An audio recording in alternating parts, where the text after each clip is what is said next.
You know that sinking feeling when you're with someone new and you catch yourself wondering if she can actually feel anything? Maybe she's making sounds, but something feels off. Or worse, someone actually said something, and now every time you're with a woman, that moment replays in your head. Look, I've spent 15 years in sexual health counseling. And this conversation, it comes up more than you'd think. Not because most men have a size problem, they don't, but because one comment, one bad experience can completely derail your confidence. And when that confidence goes, your performance follows. It's this vicious cycle that keeps men stuck, anxious, and honestly, not enjoying sex the way they should be. So today, we're going to address this head on. No fluff, no motivational speeches, just the actual physiology of erection, what you can control, and 5 specific changes that can make a real difference in how you show up in the bedroom. First, let's clear something up that the internet loves to ignore. Your actual size, the structural anatomy of your penis, that's fixed, just like your height, your eye color, or the size of your hands. There's no pill, pump, cream, or exercise that's going to fundamentally change your anatomical dimensions. And I know that's not what the ads tell you. There's a whole industry built on male insecurity, selling products that at best do nothing and at worst cause real damage. I've seen men who've tried vacuum pumps obsessively and ended up with vascular damage. I've counseled guys who spent thousands on supplements that did absolutely nothing except mess with their blood pressure. Here's what those products won't tell you. The gap between what you have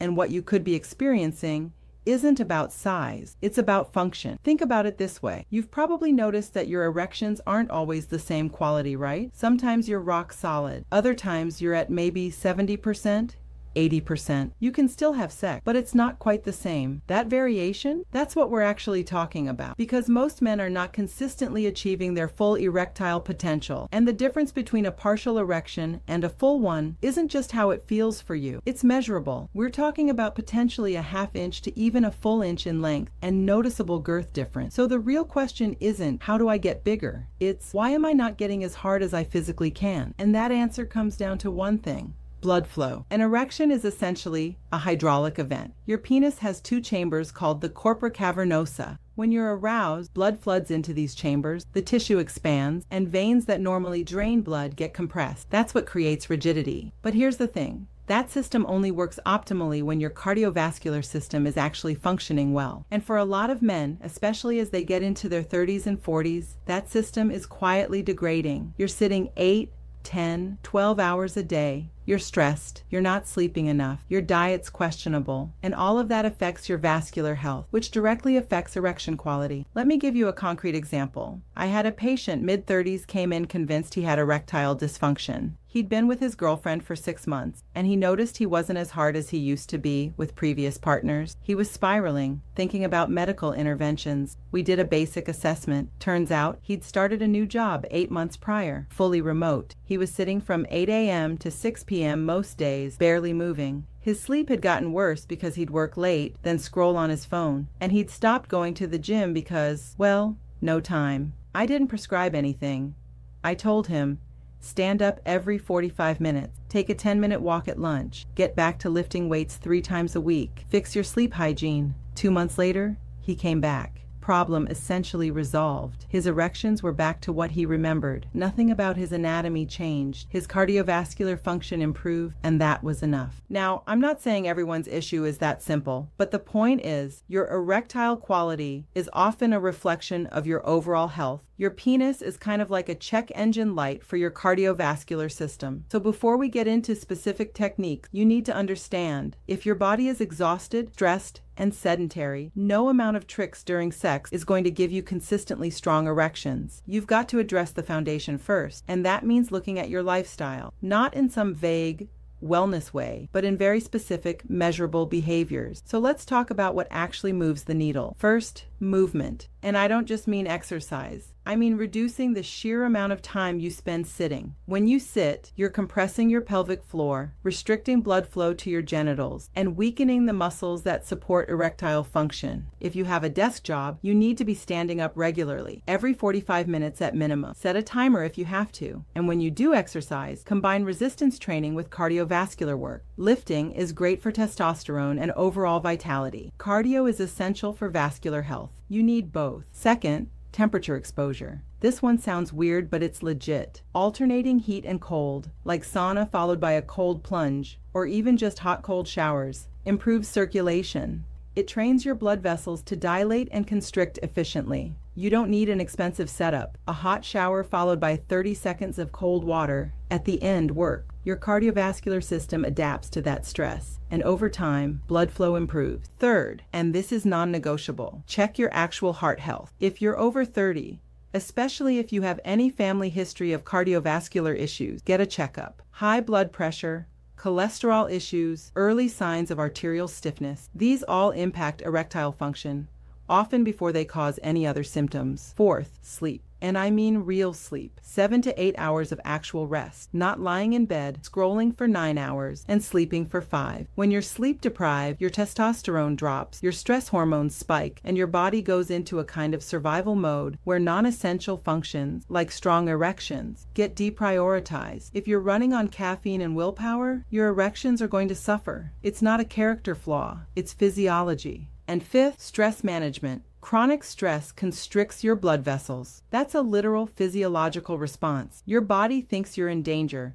so it prioritizes blood flow to your core and brain, not your extremities. Find something that actually reduces your stress. For some guys, it's the gym. For others, it's therapy, meditation, time in nature. Whatever it is, it has to be consistent. Okay.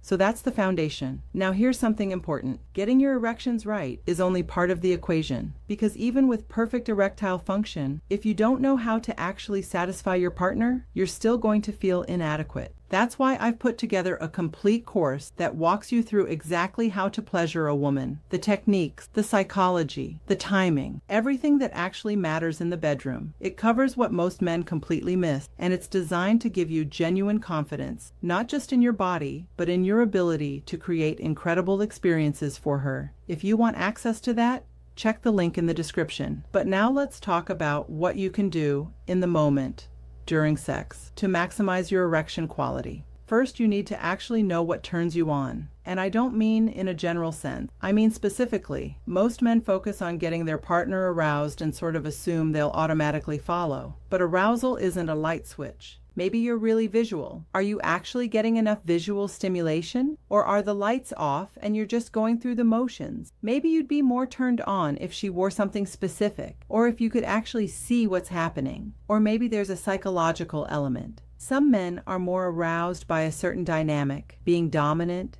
being submissive, a particular kind of teasing or build-up. If that's you, and you're not asking for it, you're leaving arousal on the table. Second, broaden the physical stimulation. A lot of sex ends up being very focused on direct genital contact, but your entire pelvic region is erogenous. Your perineum, your inner thighs, your glutes. Having those areas touched, massaged, even lightly stimulated can significantly increase your arousal and blood flow. Don't just assume the standard routine is enough. Ask for more contact in those areas. It makes a difference. Third, and this is something most men never think about, ask for the kind of touch you actually enjoy, not what you think you're supposed to enjoy. There's this default assumption that men like fast, intense stimulation, and sure, some do, but plenty of men prefer slower, gentler touch, or very specific strokes or rhythms that they've never actually communicated. If you don't tell her what works for you, she's guessing, and her guess might not be right. Fourth, engage your core. Specifically, when you're lying down and she's on top, try tensing your abdominal muscles. It sounds random,